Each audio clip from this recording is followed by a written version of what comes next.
At my daughter's engagement party, my ex-wife's new husband blocked me and said, "You're nothing to her now, loser. She doesn't want to see you."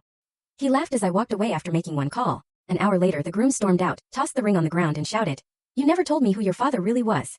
For 7 years I lived with a wound that just wouldn't heal. My wife, the woman I'd spent 2 decades building a life with, left me for a man who represented everything I'd walked away from: power, influence, and a chilling lack of humanity. But that heartbreak? It was nothing compared to the slow, insidious poisoning of my daughter's mind. A betrayal that finally forced me to resurrect the man I'd sworn to bury forever. It all started with an invitation. I remember staring at that cream-colored envelope, the expensive paper feeling almost alien in my calloused hands. It was my daughter, Olivia's, engagement announcement, embossed with gold lettering that caught the light in my modest living room.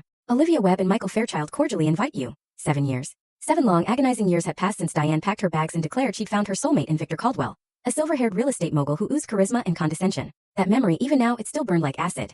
I tossed the invitation onto the coffee table, a sigh escaping me, and walked to the kitchen for a drink. At 52, I still had the powerful build and alert demeanor that had defined my life before I became Russell Webb, loving husband and father. Before I buried Alexander Vulov, the man who had built and destroyed empires from the shadows. Just then the doorbell rang. I checked the security camera on my phone, a habit I'd never quite shaken, before opening the door.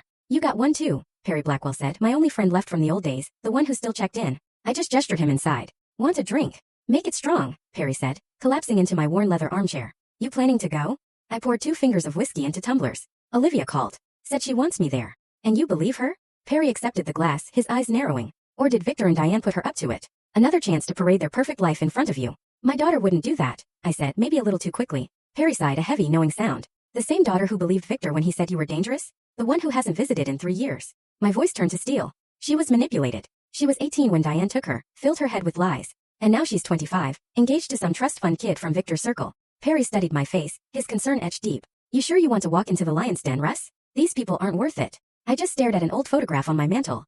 Olivia's high school graduation. The last truly happy day before everything fell apart. "My daughter is worth it." "Then I hope you're prepared for what comes next," Perry warned. "Victor isn't known for subtlety or mercy. Neither is Diane anymore." I smiled then, a thin, cold curve of my lips. "Neither am I." After Perry left, I went to my office closet, unlocked a hidden panel. Inside was a safe, holding the remnants of my former life.